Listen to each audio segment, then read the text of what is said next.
Thanks very much for coming along to our session here.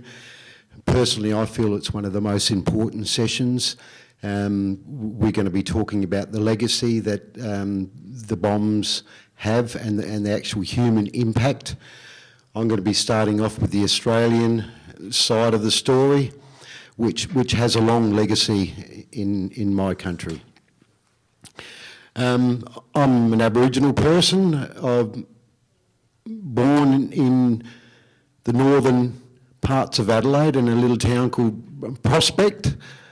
I always think of the irony and everything, and I'm maybe a good prospect for this, see? So, right. Now, my country is, I've got a couple of maps here. I might share them with the table. You can have a look at them in closer view, okay? We also have this one here. My country is right about in like the central part of Australia, and I'm just going to walk away from the microphone. Oh, I can pick that up actually, but right about here is my country. In like the hottest, some of the driest, the very most driest part of the Australian continent, and that continent there is actually the driest continent on the planet. Now, so it's no accident that this continent here has actually been used for some of these experiments of letting bombs off and so what.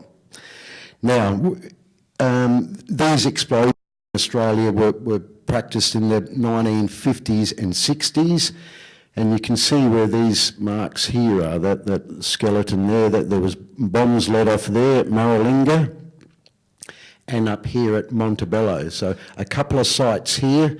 Now, all the weather in Australia blows from west to east. So my country being about here, when these were let off in the 1950s, my grandmother would have been pregnant with her, with my young auntie at the time. And my mother was probably about 9, 10 years old. I have now learnt that young girls, young ladies are very susceptible to this stuff here, and they're probably most vulnerable people when it comes to exposure. So them little people, as their cells are dividing up and growing into a full-grown adult, and even more so for a young lady, okay? As I spoke about earlier, like these women are the most important creatures on the planet, okay? You're born with your most limited amount of eggs, and in actual fact, you as a young lady, you actually not come from your mother, you actually come from your grandmother. And this is how our people understood the genetics and working out who to marry and stuff, see? So that's why in our country we call our cousins are like our brothers and sisters. Make sense?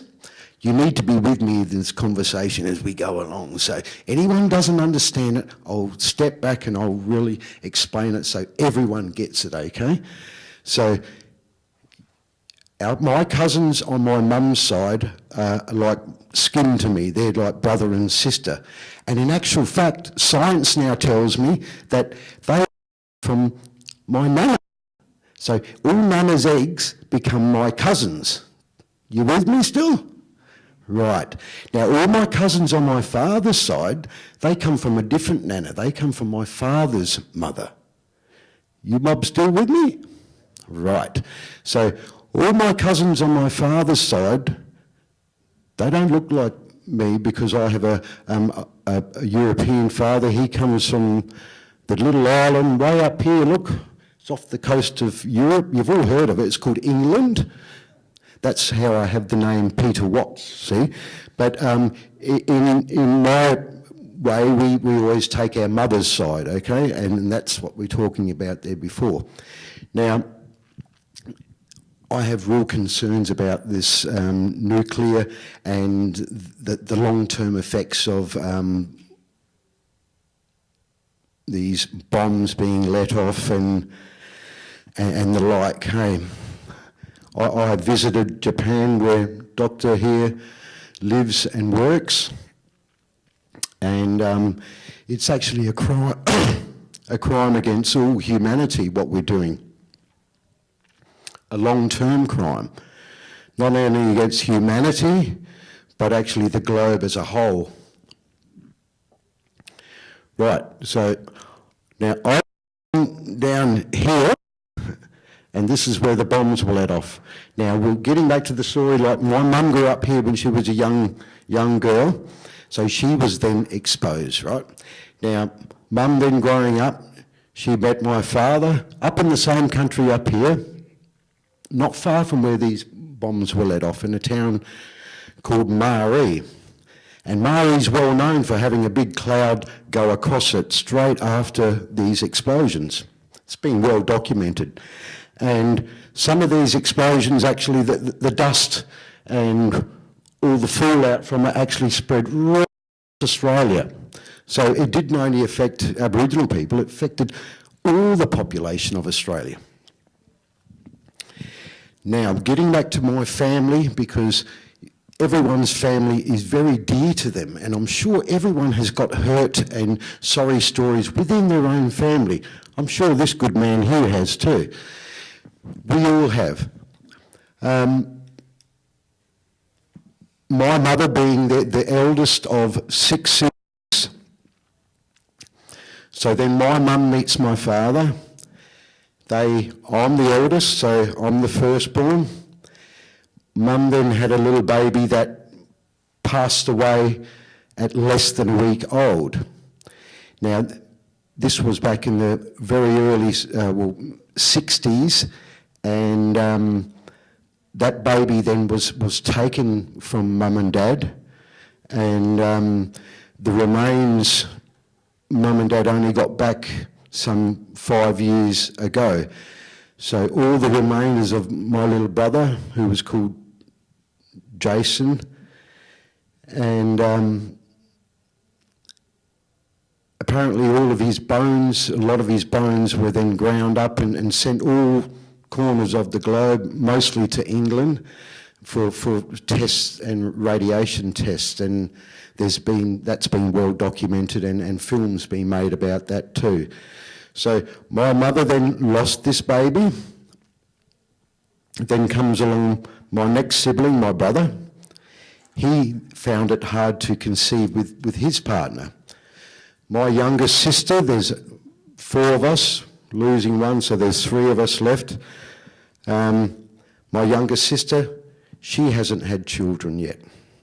Now then we move to my mother's next sister in line. The same pattern happens again.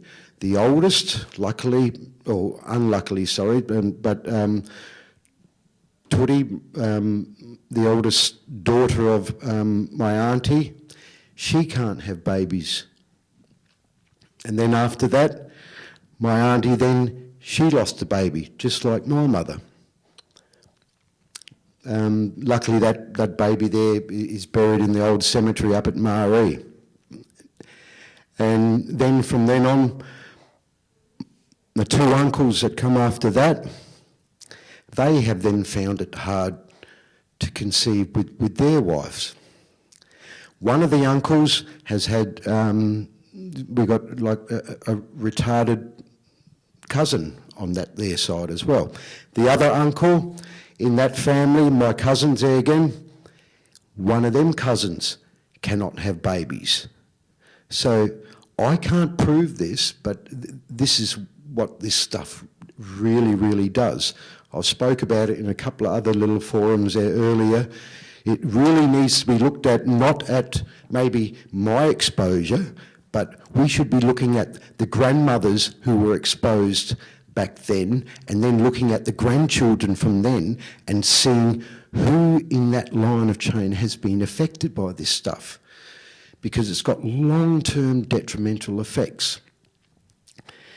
I don't know if all you people believe in spirit. Do you all believe in spirit? I know a few people here believe in spirit.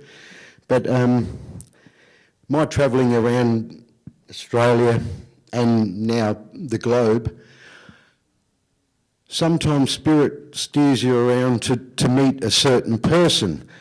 Now, one time when I come back from Japan, I ended up getting stuck in Darwin, and I couldn't get a flight out of Darwin. Darwin's right up here, look, where we have another big uranium mine. We've got 3 uranium mines now in Australia. We've got this one here and 2 down here in the southern part, very close to my country also. So it's our family now getting double, being exposed to the bombs back in the 50s and the 60s. Now, right on my very doorstep of my ancestral lands, we have the largest uranium mine in the world, Olympic Dam. And of course, all the weather then blows straight into the community, and we have family members that also work at this mine. But anyway, my story about me being stuck in Darwin, right? I'm stuck in Darwin, and eventually I get a flight back down to the lower part of Australia. When I was on the plane, I sat down, I had my seat number, and I sat here like this, and there was an empty seat here alongside of me. And a lady sits down way over there in the plane, and eventually the hostess comes and says, "Look, lady, you're in the wrong seat." And anyway, he shuffles her around and shuffles her around and shuffles her around and sits her right down next to me. Halfway through the flight, I'm talking to this lady. I'm saying, "Oh, I've just come back from Japan. I've just come back from Japan, rah, rah, rah, blah, blah." And then she goes, "My father worked at Montebello." Montebello is this site here, the test site. It's on an island just off the coast of Western Australia. See how ironic that is? We then got talking. This lady is telling me, "Oh, right, her sister has a deformed baby." And I said, "I kind of think that's probably from your father working up here at Montebello Islands." And she's here, "You know what? When my father was alive, he's now passed away. My mother said to Dad, she said, 'Look, I think that's because of your working up at Montebello.'" Now, of course, that old man's passed away, and this lady's talking about her sister and the problems they have with their, birth defects with their sister. And I then asked the lady, I said, "I would love to get an audio testimony from you."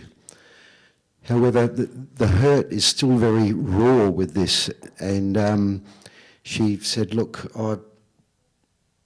I value what you're doing, but I don't think Mum or my sister would be involved in that, you know."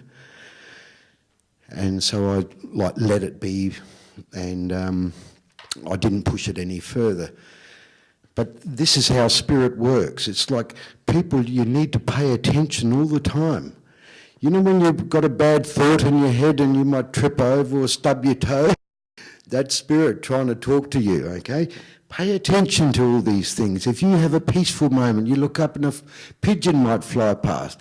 That's spirit talking to you there again. You might be talking about something and wind blow, and that's the wind talking to you. Same with the fire, same with the water. It's alive. This planet is alive. Now, it doesn't matter where you are. I can have this here. I can have it back in my country. I've had it over in Japan. So spirit is alive and well. Again, whilst by moving and living around the country, I lived in the mid-north of Australia, or of South Australia actually, of the province of South Australia here. So I was living up here. A hot summer's day, I go to the swimming pool. I took my daughter to the swimming pool.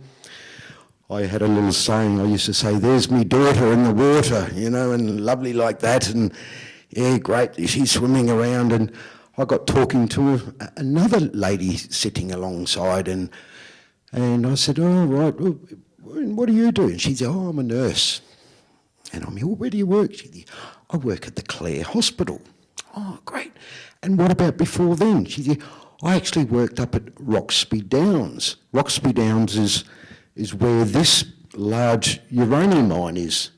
They've made a town there called Roxby Downs right alongside Olympic Dam, right here. And I said, oh, interesting. Do you now know that Olympic Dam in their hospital in Roxby Downs doesn't have a maternity ward now? They've now taken their maternity ward from Roxby Downs and moved it down to another town called Port Pirie. Now, if you know Australia and Port Pirie is, it's got its own set of problems. They have contaminated land there because it's one of the largest smelting places, and it was the first place in Australia to be smelting lead. So this whole town has its own set of problems when it comes to poisonous stuff anyway, and in the types of lead. So see how cagey these mining companies are? They pass the buck and move the maternity ward down to a little town that's already got its own set of problems. Do you hear where I'm coming from here, people? You catching on to what I'm saying? So, and I thought, right. So she said, oh, that's very interesting. And I said, would you be happy to talk to me and make a recording like I am right now about the experiences that you've experienced up at Roxby Downs?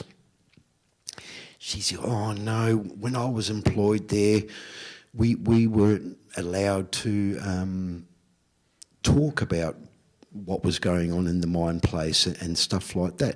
And since then, I've since learnt that the big mine up there has the freedom of information law hidden, so the mine doesn't have to bear all its secrets to the world, right? They can keep all the stuff that they want hidden under here, so you people can't see it, or the general public can't access this information.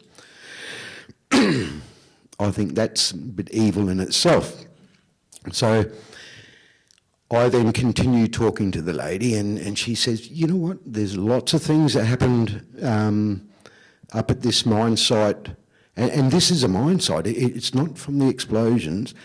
So she said, look, when I was working up there, we flew a number of people down to Adelaide, the major capital city in the province of South Australia, with radiation poisoning, and they didn't come back. And I said, this should be in the papers, it should be in the news, should be on TV. However, it isn't. And people are too scared to speak up about it. Because I'm here speaking about it, and this stuff has affected my family, all of the people, and now I'm starting to track down all of the Arabunna people that I know, all the people that are around Mum's age. I'm starting to look down now in that intergenerational thing. I'm looking at, say, cousins around my age. They're now having children. Not every single child, but maybe 1 out of 3 or 1 out of 4 are having babies with deformities. And there's great hurt in me because I can't really go up and, well, there'll come a day when I will, but some of these close cousins of mine had these babies, and I feel like telling them straight out that that's from either that mine or the explosions from years ago. And they would say, Peter, you're off with the fairies. You're talking nonsense. And until I can maybe take some hard facts to show these people, hey, because they're very close to me and I just want them to know the truth. What's happened to them. Right, now getting back to the explosions and the bombs and all that, I still think I'm a young man, but I'm not quite a young man anymore. I'm starting to get white-coloured hair and everything. I thought I was getting sick, but now I'm getting old. So anyway, this happened to my mother, my grandmother, now me. That was in the 50s. We're now in 2015. People like myself, I would not be a responsible human being, responsible to myself, responsible to my children, responsible to all humanity, if I wasn't standing up and talking about this and actually acting on it. So this is what we all need to do. When you know something's wrong, speak up about it. Now, this stuff, it's not racist, hey? Uranium and the effects from uranium, it affects everyone. You know, it doesn't matter.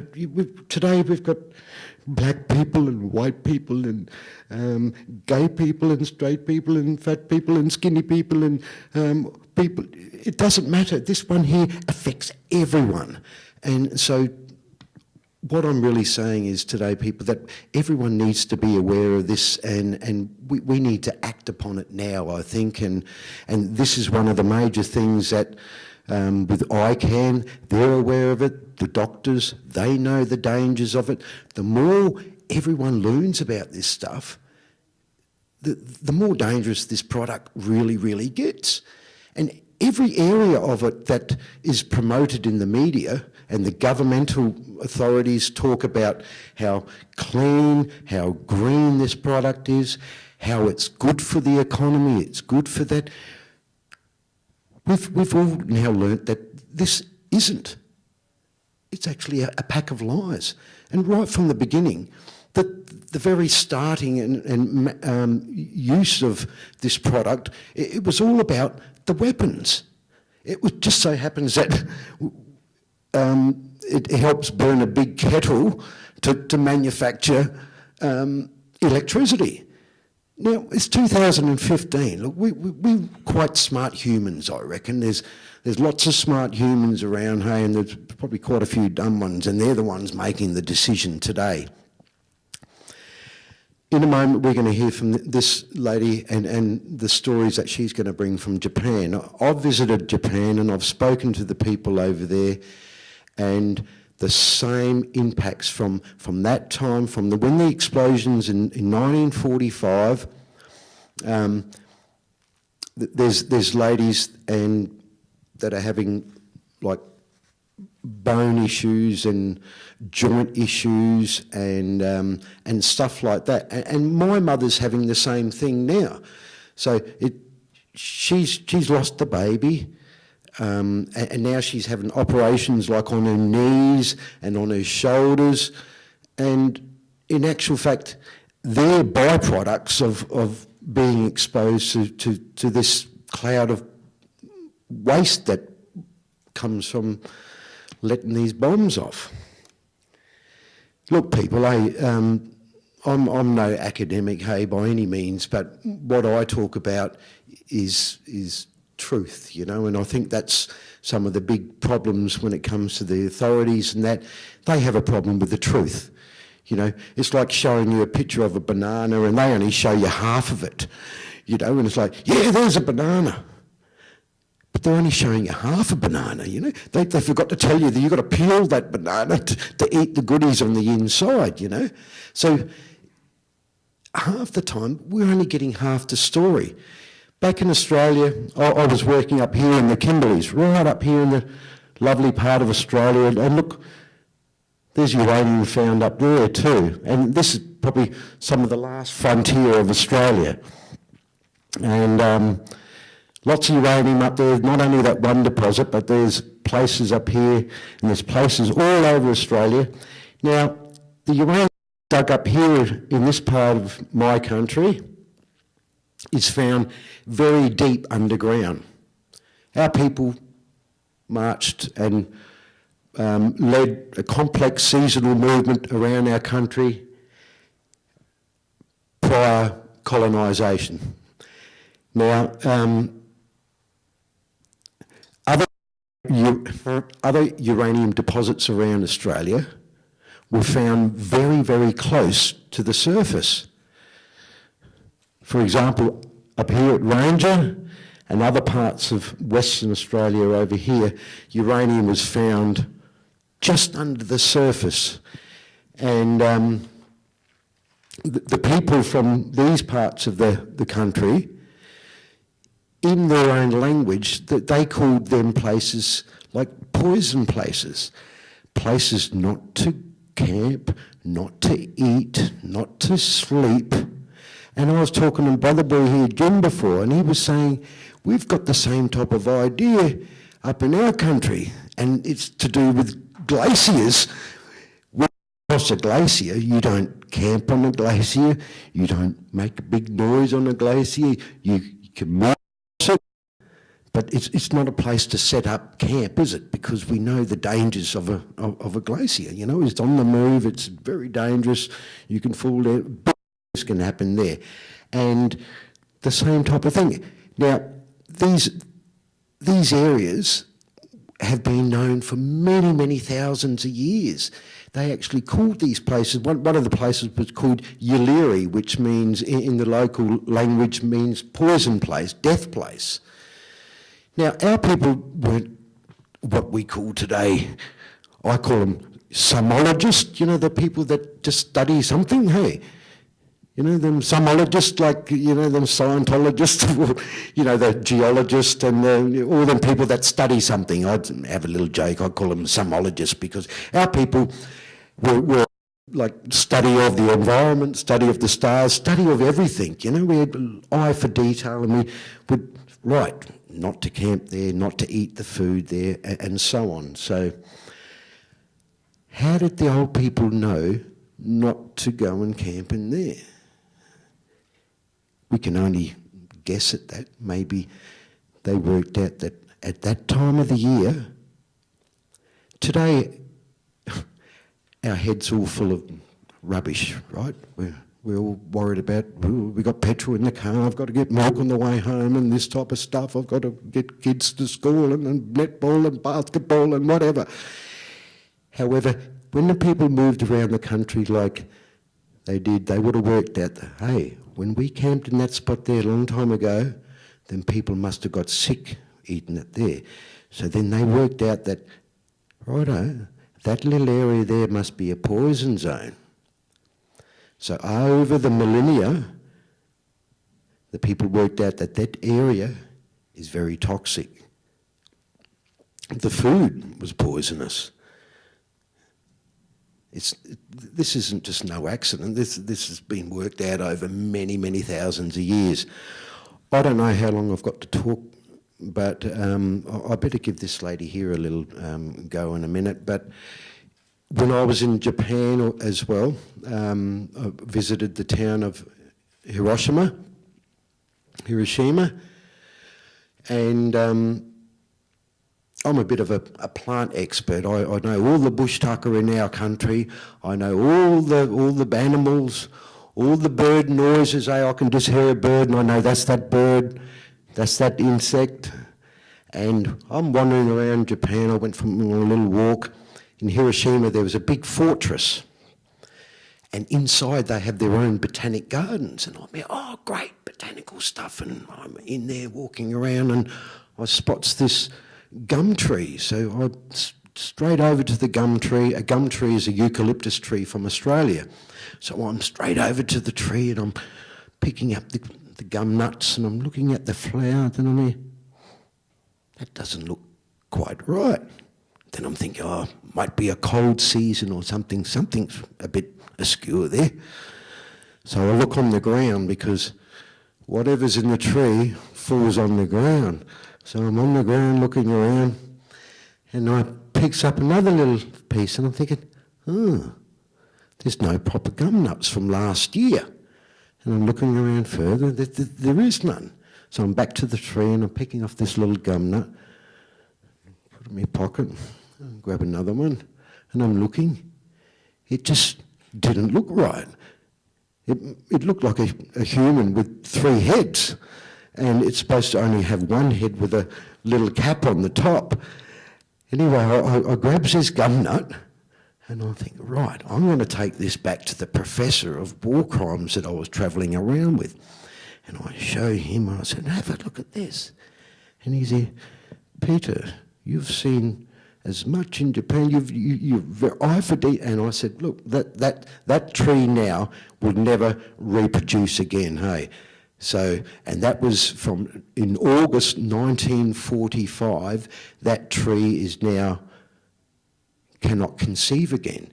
Now, if this does this to humans, it does the same things to vegetation, it does the same things to birdies, it does the same things to everything. Now, in Australia, for survival, it doesn't matter whether you're a human or a doing, or a tree. Everything about survival in Australia is conservation of energy, right?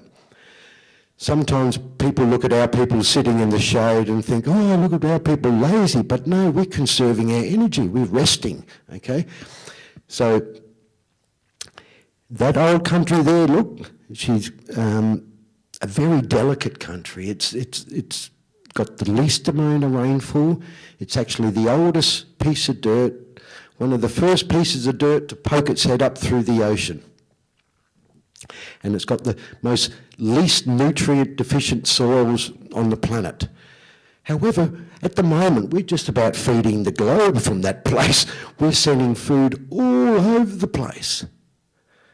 We're growing lots of wheat, lots of barley, lots of food on that little dry continent there. And you know what, I just don't want these long-term effects. And there is a bit of guilt in me because they're digging up part of our country, which is like taking a piece of me away and, you know, manufacturing bombs from it.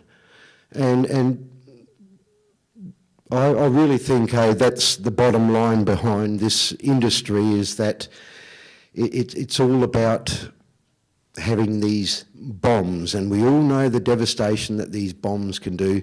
There are small amount of benefits, but the bad things far outweigh the good things, I think. Okay? So I better pull up now and let someone else have a go. Thanks, mate. Thank you very much.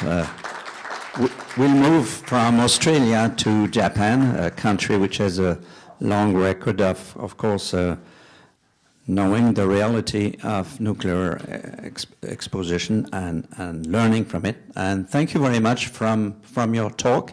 It says to us who are in science that there is much to know in traditional knowledge, and we still, as scientists, have to reconcile with that and learn from traditional knowledge. So thank you very much. And now I turn to Mrs. KATSUMI. Will be better, yes, if you come to the microphone. Or if you want the microphone here, I'll give it to you. But speak in the microphone, not too far, not too close.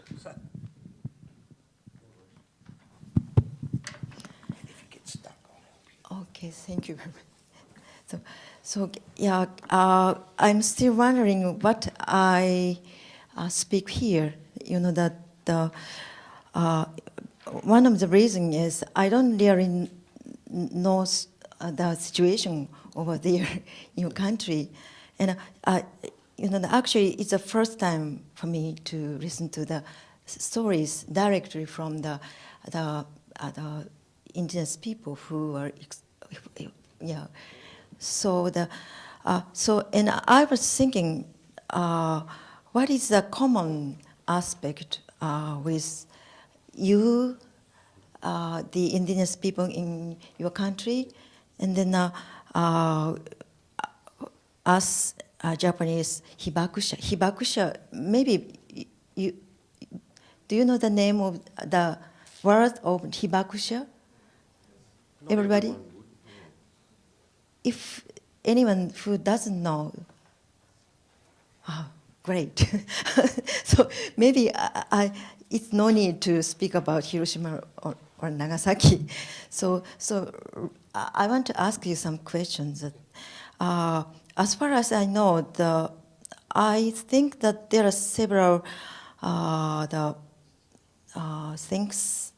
It's the particular for Japanese hibakusha. One thing is they were bombed and they were survivors.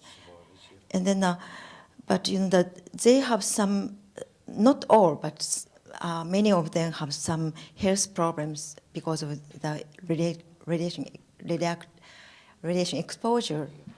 And then they try to work hard as other people do, but sometimes they cannot. But people who don't know the situation of the hibakusha really don't understand the situation of the person. So the other people think that hibakusha, they are simply idle, don't want to work, or lazy. And then, yeah, that is one of the things which they have problems. And then another thing is being in such a situation, they sometimes become very, how to say, poor because they cannot work. And also they are, how to say, the spiritually injured. Yeah. So I wonder whether in your country, your hibakusha have such situation? Yes. I think what our friend here was saying, like anyone in Japan now, anyone that's been affected by uranium, the Japanese now have given them a name called hibakusha. Okay, and you wouldn't believe it, hey, but hibakusha are actually victimised by the greater public, you know, and there's people that won't marry into someone who's hibakusha because, or anyone that was in that precinct, that area, for fear of what will happen when they then have babies. So hibakusha are like shunned in the community. And when I visited Japan, they said, Peter, you hibakusha too. They said, you are hibakusha. And I said, oh, great, yeah, well, that's it. I'm willing to speak up, hey, and tell everyone about this. And I'm happy to be a hibakusha. But in Japan, people are frightened to speak up and let other people know how they've been affected by and are now called hibakusha. Yeah, that's right. And you know, we are now having such a disaster in Fukushima. And when I went to Fukushima, I know as a physician who know the situation of Hiroshima and Nagasaki, I think that the people in Fukushima is also hibakusha. But you know, the people in Fukushima doesn't want to realize, doesn't want to concede that they themselves are hibakusha. Yes. So, but you know, without thinking, without recognizing that you or we are, how to say, victimized by the industry or such a pro-nuclear people, we cannot fight against them. So I think it's one of the problems that we Japanese people have. What, do you have any comments? We probably don't have that same extent of a problem in Australia. I understand what Sister here is saying because people now, this is how bad it's got in Japan because I don't know whether you all know, but they organised about 1,200 buses to drive up to Fukushima, evacuate a big mob of people, and there's almost 100,000 people now that they can't return home. And a lot of people who, from Fukushima precinct it's called, they're even finding it hard now to probably find a girlfriend or male friend because they hear that they're from Fukushima, and then that links them to being hibakusha.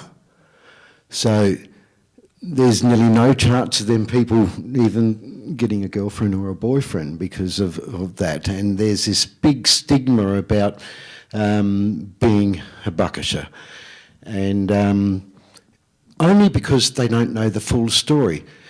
In our country, we might find some sympathy for these people who have been affected by the blasts and who worked in these mines, and who are people who are whistleblowers and speak up against the wrongs that happen to mankind. In Japan, you're actually victimised for being hibakusha, which I think is really terrible. Now,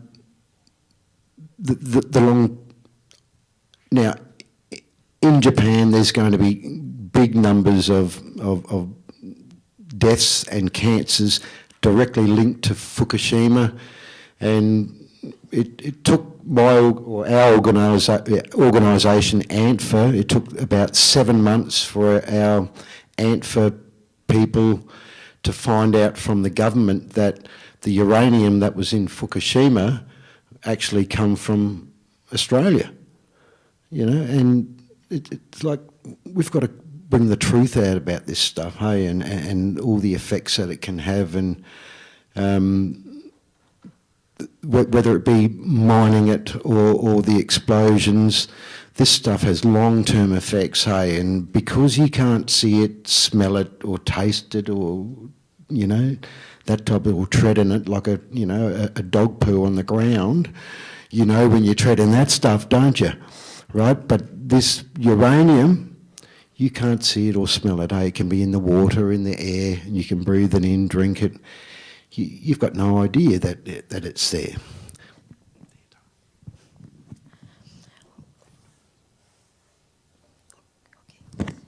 The other things which I was thinking about is I feel that there is some similar feeling that our hibakusha always think about their hibakusha, especially when they themselves are sick, or their children became sick, or their grandchildren became sick. These diseases might have some relation to my exposure to the bomb. And you, in your family, you say that somebody who might be exposed to the radiation, and when they have some health problems, you often think that these diseases are related to radiation, even though you don't have any scientific proof. Yeah. But I think it's a kind of a how to say, one of the how to say problems they have for life. You know, they're always thinking about their own exposure, and they are not guilty, but they feel guilty because their grandchildren have some health problems. So it's not fair, but. Yeah, there's a stigma of guilt that the hibakusha have in Japan. You know, they walk around feeling guilty somewhat. You know, and in actual fact, these are the victims. You know, that have been exposed to this stuff, and the poor people are walking around thinking, you know, they're victimised basically for being exposed to this stuff. Whereas in a sympathetic society, we'd be saying, hey, look, we're so sorry that you people have been exposed to this. However, it's quite the opposite. Firstly, because the hidden information in Japan about the nuclear industry. A lot of Japanese, when I visited, only less than a year after Fukushima, I'm pretty sure that most Japanese people didn't know that the stuff in the reactors is the same stuff that happened at Nagasaki and Hiroshima.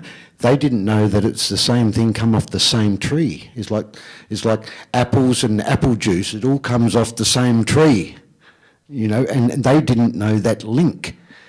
Now the people are starting to know that it comes off the same tree, you know, and that's part of the problem now.